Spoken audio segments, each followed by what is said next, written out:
Gold மார்க்கெட்டில் morning 7 ஏஎம்லேருந்து 6 PM வரைக்கும் எப்படி இருக்குது அப்படிங்கிறத மார்க்கெட்டை வந்து மார்னிங் செஷனில் பார்த்தோம். அது எந்த அளவுக்கு போயிருக்கு அப்படிங்கிறத விஐபி சார்ட் அனாலிசிஸ் வழியாக பார்த்துருவோம். ஈவினிங் செஷன் 7 பிஎம்லேருந்து மிட் நைட் 2:30 ஏஎம் வரைக்கும் எப்படி பார்க்கலாம் அப்படிங்கிறத நம்ம அடுத்த டெக்னிக்கல் அனாலிசிஸில் நம்ம வந்து சார்ட் செக் பண்ணிடுவோம். இப்போ வந்து மார்னிங்கில் நம்ம என்ன கொடுத்துருந்தோம், எந்த அளவுக்கு போயிருக்கு அப்படிங்கிறத ஃபஸ்ட்டு பார்த்துருவோம். மார்னிங் லெவல் பொறுத்த வரைக்கும் நம்ம கூட சொல்லியிருந்தோம் 4810 to 4830 பை பண்ண சொல்லியிருந்தோம். டார்கெட் பொறுத்த வரைக்கும் 4940 அப்படிங்கிற கிட்ட பார்த்தோம். சரிங்களா, கிட்டத்தட்ட ஒரு 110 பாயிண்ட் மார்க்கெட் மூவ்மெண்ட் கொடுப்பாங்க, வெயிட் பண்ணலாம் அப்படிங்கிற சொல்லியிருந்தோம். கீழே இறங்குற போது 4690 4790 பை டிப்பை பார்த்தோம். சரிங்களா, விஐபி செஷனில் பொறுத்த வரைக்கும் பார்த்தீங்கன்னா நம்ம மார்னிங்கில் வந்து என்ன கொடுத்துட்டோம்னா, காலையிலேயே வந்து நம்ம வந்து உங்களுக்கு வீடியோ போட்டோன்னா கால்ஸ் போட்டு பண்ணிட்டோம். ஆல்ரெடி வந்து நம்ம மார்னிங்கே கொடுத்த கால்ஸ் வந்து உங்களுக்கு 70 பாயிண்ட் வந்து புக் பண்ணியிருந்தோம். சரிங்களா, கிட்டத்தட்ட பார்த்தீங்கன்னா மார்க்கெட் நம்ம சொன்னதுலேருந்து மார்க்கெட்டு 4927 அப்படிங்கிறத நம்ம மென்ஷன் பண்ணி போயிருந்தது. அதோட ப்ராஃபிட் வந்து நீ புக் பண்ணிக்கிங்க அப்படிங்கிறது 4930 வந்து ப்ராஃபிட் போட சொல்லிட்டோம். ஃபுல் ப்ராஃபிட் புக் பண்ணிக்கிங்க. எகைன் வந்து மார்க்கெட் ஒரு ரிவர்சல் ஆகும் அப்படிங்கிறது 4930 வந்து கொடுத்துருந்தோம். 4930 அப்படிங்கிறத வந்து ஹை லெவலில் பார்த்தோம். 4930 நம்ம சொல்கிறதுல வந்து மார்க்கெட் ஒரு சஸ்டெயின் ஆகி தான் மார்க்கெட் ஆட் ஆகிட்டு இருக்குது. கிட்டத்தட்ட இது 1 ஹவர் கேண்டில் கிட்டத்தட்ட பார்த்தீங்கன்னா ஒரு 6 மணி நேரமாக மார்க்கெட் வந்து ஒரு சஸ்டெயின் ஆகிட்டு இருந்தது. 5 மணி நேரமாக மார்க்கெட்டு ஆஃப்டர்நூன்லேருந்து ஒரு சஸ்டெயின் ஆகிட்டு இருக்குது. ஒரு 1.5 மணிலேருந்து மார்க்கெட் மூவ்மெண்ட் இல்லை. கிட்டத்தட்ட பார்த்தீங்கன்னா ஒரு 10 பாயிண்ட் கீழே மேலேருந்து ஒரு ரேஞ்ச் தட்டி ஆடை இப்போ தான் மார்க்கெட் ஒரு பை மூமெண்ட் மாறி இருக்கு அப்படிங்கிற சொல்கிறோம். சரிங்களா, அடுத்த டார்கெட் எந்த அளவுக்கு போகும் அப்படின்னு பார்க்குற போது இப்போ மார்க்கெட் 4930 டேட் ஆகிட்டு இருக்குது. எகைன் பொறுத்த மார்க்கெட் அடுத்தது நம்மளோட நைட்டு செஷன் பொறுத்த வரைக்கும் கொஞ்சம் கேர்ஃபுல்லாக ட்ரேட் பண்ணுங்கள் புதுசாக வர்றவங்க. எகைன் அடுத்த டார்கெட் பொறுத்த வரைக்கும் 4996 to 5000 அப்படிங்கிறத பார்க்குறோம். சரிங்களா, 5000 வரைக்கும் மார்க்கெட் போகிறக்கு வாய்ப்பு இருக்குது. இந்த எப்படியே மார்க்கெட் ஒரு பை லெவல் பொசிஷன் வச்சுருந்தீங்கன்னா ஒரு 5000 வரைக்கும் மார்க்கெட் நீங்கள் எக்ஸ்பெக்ட் பண்ணலாம். டார்கெட் 5000 எக்ஸ்பெக்ட் பண்ணலாம். 5000 டார்கெட் அப்படிங்கிறத பார்க்குறோம் அடுத்த டார்கெட். ஓகேங்களா, 5000 வரைக்கும் போகிறக்கு வாய்ப்பு இருக்குது.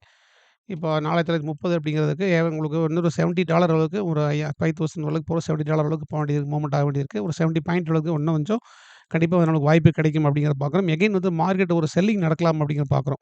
சரிங்களா, ஒரு 5000 போயிட்டு மார்க்கெட் போயிட்டு ஒரு செல்லிங் நடந்தது. கிட்டத்தட்ட பார்த்தீங்கன்னா ஒரு 40 to 50 கீழே இறங்கி தான் போகும். சரி, இறங்குற போது வேணால் இந்த இடத்துல வந்து லோ மார்ஜினில் வச்சு நம்ம 4910 பை பண்ணலாம். திரும்ப பை பண்ணுறோம். அடுத்த டார்கெட் பொறுத்த வரைக்கும் 5090 அப்படிங்கிறத பார்க்குறோம். 5090 அப்படிங்கிறது நம்ம நெக்ஸ்ட் டார்கெட் பார்க்குறோம். சரிங்களா, ஃபஸ்ட் டார்கெட்டு 5000, அடுத்த டார்கெட் 5090 to 5100 அப்படிங்கிறத பார்க்குறோம்.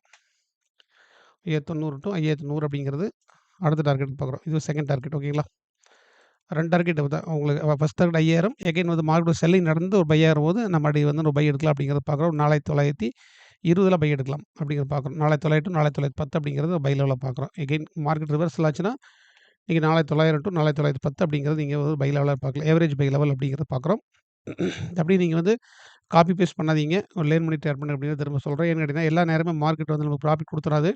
சில நேரத்தில் லாஸஸ் வரும். அதெல்லாம் பொறுமையாக இருந்து எடுக்கணும். அதாவது ஃபஸ்ட்டு வந்து மார்க்கெட்டுக்குள்ள வந்தோடனே நிறைய ப்ராஃபிட் எடுக்கணுன்ட்டு ஒரு நாளைக்கு ப்ராஃபிட் வந்துடும். அதை வச்சு நிறைய என்ட்ரிஸ் போட்டு நம்ம லாஸ் பண்ணிடுவோம். அது அப்படி பண்ணக்கூடாது. டெய்லி கன்சிஸ்டண்டாக ஒரு 5% அளவுக்கு நீங்கள் டார்கெட் வைங்க. கண்டிப்பாக மார்க்கெட் உங்களுக்கு ப்ராஃபிட் கொடுத்துட்டே இருக்கும்.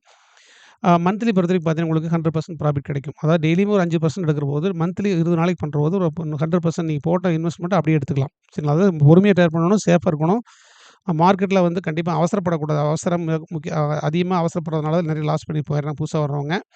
ஏன்னா மார்க்கெட் நிறைய ப்ராஃபிட் கொடுக்கறனால ஆசைப்பட்டுருவாங்க. திரும்ப மார்க்கெட் நமக்கு ப்ராஃபிட் வருது, நிறைய என்ட்ரி உடனே போட்டுருவாங்க. அந்த மாதிரி பண்ணக்கூடாது அப்படிங்கிறத பார்க்குறோம்.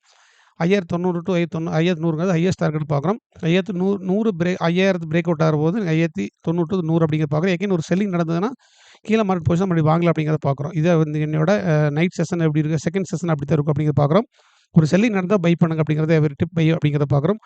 டிஸ்கிரிப்ஷனில் வந்து பார்த்தீங்கன்னா வாட்ஸ்அப் நம்பர் கொடுத்துருக்கோம். ஃப்ரீ டெலிகிராம் லிங்க் கொடுத்துருக்கோம். ஜாயின் பண்ணிவிட்டு ரெக்வஸ்ட் கொடுத்தா நான் ஜாயின் பண்ணி நம்ம கம்யூனிட்டியில் வந்துட்டிங்கன்னா உங்களுக்கு எந்தெந்த இடத்துல எப்படி பண்ணலாம் அப்படிங்கிற டெக்னிக்கலாக சொல்லிக் கொடுக்குறோம். புதுசாக வர்றவங்க எப்படி எல்லாம் டிசிப்ளினாக ஃபாலோ பண்ணணும் அப்படிங்கிறத சொல்லிக் கொடுக்குறோம். சரிங்களா, அடுத்த வீடியோவில் மார்னிங் சந்திப்போம். தேங்க்யூ.